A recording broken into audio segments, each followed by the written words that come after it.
شو بسیار کار نکنین، کم کم دم گرفتن نکن. این بچه میشناسه که عبدالرحیم عمریان از شهر نیویورک بوستونی. خدا خواهد گوبرناتور می شود اونجا. دیگه میریم پیش گوبرناتور انشاءالله. توجیکو آینده جا گرفته ایستادن. یه وقت میبینه که دیگه مردکا در نیویورک وظیفه‌های بلند هستن، بعد همیشه با توجیکان هستن. محمد علی را از حساب حزب جمهوری خواه با نامزدی پرزیدنتی تیار کرده ایستاده.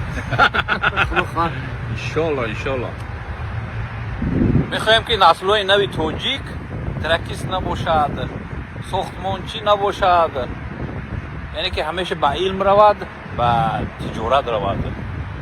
البته مثلا ترکیست بودن، ساختمانچی بودن یکم مشکلی نداره، نو برای زندگی بهتر و با فکر کرده زندگی کردن خوبتر است.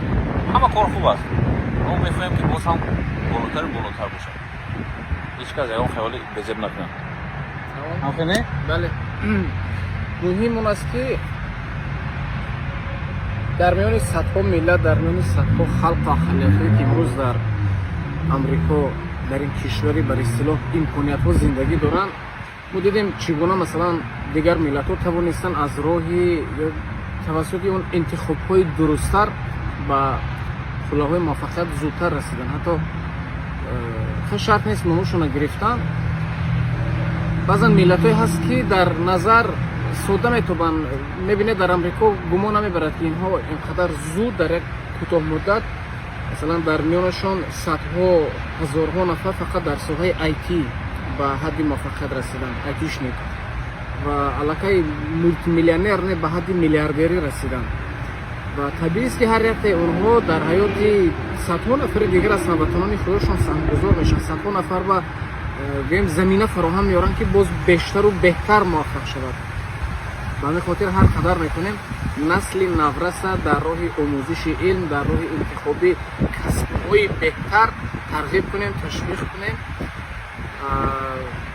دیگر همین هر قدر جمعیت ما، فرزندهای ما، برادرای ما موفق باشن، همون قدر در هر گوشه کنار دنیا که نباشیم ما خودمون موفق و استوار خواهیم بود. باشد که باشیم. دوستای عزیز با توجیکان امریکا باشد. خداحافظ.